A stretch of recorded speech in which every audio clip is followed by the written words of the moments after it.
Greetings, members, one and all of the Salivation Nation. More controversy at the United States Mint. The acting director has been fired. Let's explore.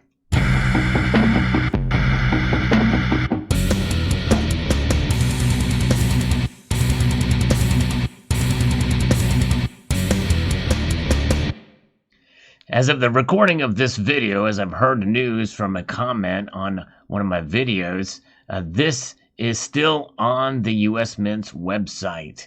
It is Allison Dune as acting director of the United States Mint, with a resume of government service that goes back quite a ways to 1999. But so nonetheless, she is certainly qualified in the roles of government, apparently, and she was the acting director of the United States Mint. She really had no experience in the Mint itself, and but nonetheless, she's had experience in other areas and what have you in the government, as you can see if you look at this text. I'm not going to read it all, but you'll notice something else about Mrs. Dune that might be troubling for some, and we'll talk about that momentarily, and as to maybe one reason why she could have been fired. One could infer. Should we go there? Well, I don't know. We'll let you be the judge when we look at this press release from the Department of the Treasury. And I recorded this video on October the 25th, which is the date of this press release. Treasury announces appointment of Ventris Gibson as Deputy Director of the U.S. Mint, which puts her as the acting director. Today, the U.S. Department of Treasury announced the appointment of Ventris Gibson to serve as Deputy Director of the U.S. Mint. Ms. Gibson brings decades of senior federal service to the role and is a United States Navy veteran.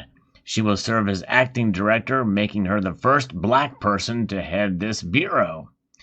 Ventris' decade of federal service will be an asset to the United States Mint and the dedicated workers who carry out its operations, said Deputy Secretary Wally Adeyemo. Her historic appointment reflects our ongoing commitment to building a qualified, diverse workforce at Treasury and its bureaus that will serve the American people well.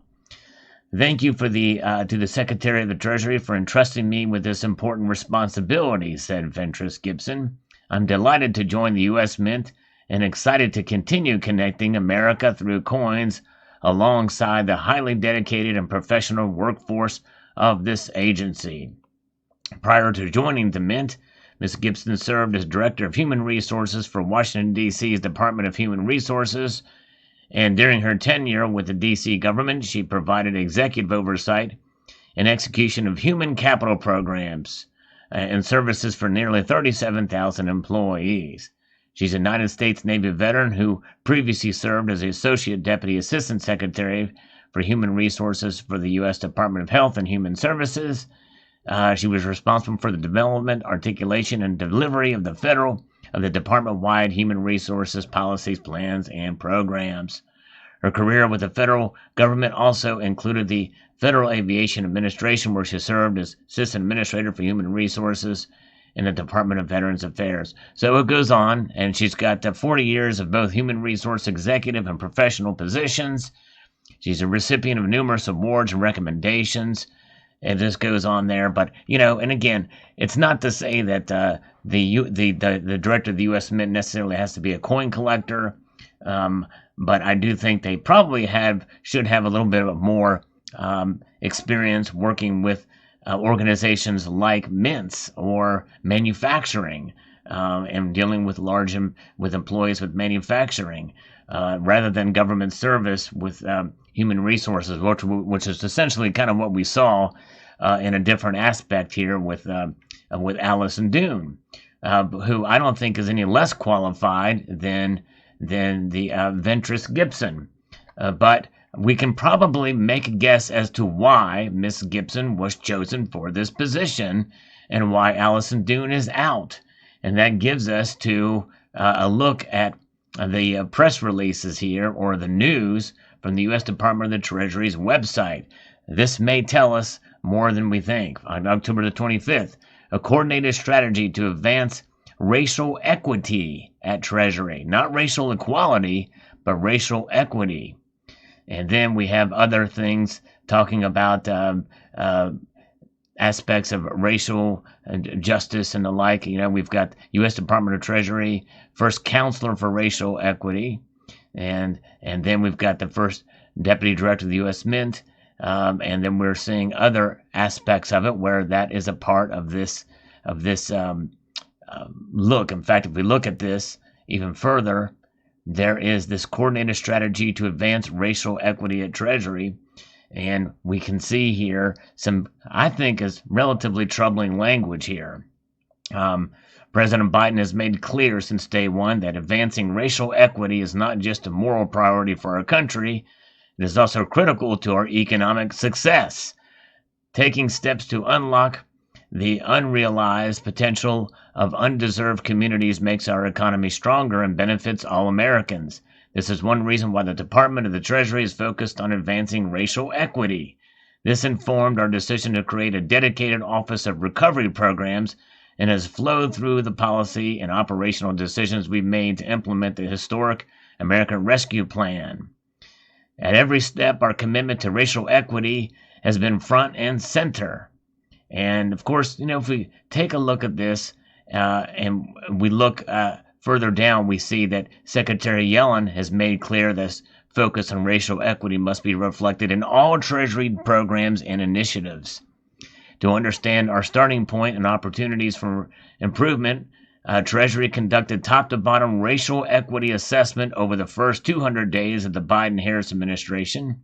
One critical finding of the review was the need to have more resources focused on innovations, thinking about how we can use economic policy to advance racial equity.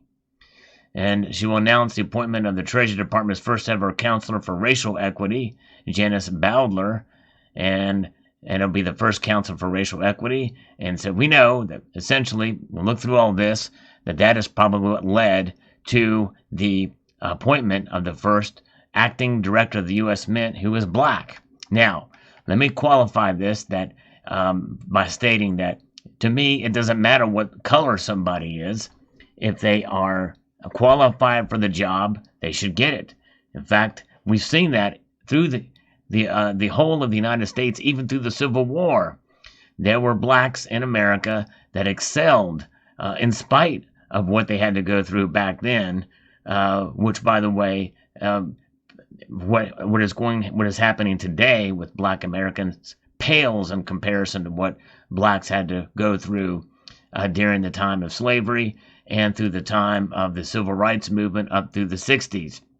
We have come a long way in this country, but sadly, this racial equity is turning things around to making things worse, not only for minorities in this country, but for everybody. Because equity, how do you define what equity is, even within a given race?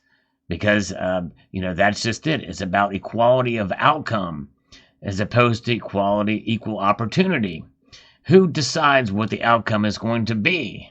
Well, there was a recent little speech and little video that Kamala Harris had done that talked about everybody wants to get to the same place, the top of this particular mountain, and that somebody may be behind in that mountain, and we want to put them on equal footing. And although that sounds all well and good, that assumes that everybody wants to reach that particular mountain and get to a certain place. Well, essentially what it boils down to is racial Marxism. In other words, where everybody is going to have an equal outcome as opposed to equal opportunity. And that's the difference. That's the problem with racial equality. And it also is integral in critical race theory, which has been taught in our college campuses for a number of years, and is also now trickling down into our primary and secondary education systems here in America. And it is a bad news, folks. It's bad news for blacks, and it's bad news for whites, Asians, every ethnicity. It's not good. It is poison. And sadly, it is infecting now the United States Mint. And what happens is usually when something like this occurs, the innocents get, somebody has to suffer for the decisions of supposed equity. And in this case, it is the acting director of the U.S. Mint, Allison Dune. And it is a shame that there's victims in this because, just as was once stated by the great Margaret Thatcher, that, under socialism and essentially what could lead to communism, under the guise of social justice, they say, well, there's a wider income gap between the rich and the poor. But under socialism and Marxism, it would rather be everybody be poor, equally, equal outcome for all.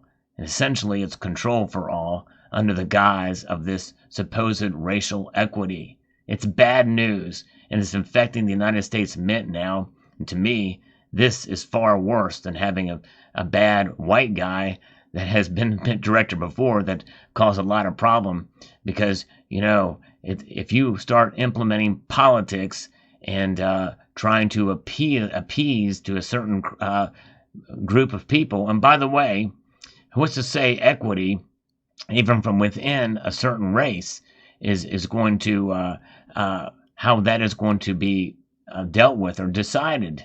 Because as noted by many out there that have studied this type of thing, you have to look at all different angles and directions, even from within the same family, with the same opportunities. There can be certain members of that family, such as siblings, that could do far better than others. In fact, the firstborn typically is more successful than their siblings. Well, how do you adjust for that? There's all kinds of things that is being happening and implemented from the top down, and this is yet another example. But what is the foundation of what America was founded upon, and what's missing from all this? And that is looking at the individual, regardless of race, regardless of color, and regardless of creed. It is about what the individual has to offer. And the best person for the job of the director of the U.S. Mint is one that's most qualified, that has the best experience. And in my view, neither of these two ladies really has it. My guess is Allison Dune was just a placeholder until they could really implement this, because even this new coordinated strategy, this was posted the very same day that they announced the new acting director of the U.S. Mint. So there you have it. A sad day in America when we're starting to see this stuff implemented. It's bad news. And if you want somebody who has can much better articulate this, I'm going to post a link in the description of this video to an article by Thomas Sowell, an economist who knows very well about this and is very much against racial equity. And by the way, Mr. Sowell, a brilliant economist, happens to be black. A multitude of gratitude to you all for taking the time to watch. I want to encourage you to please rate, share, comment, and subscribe.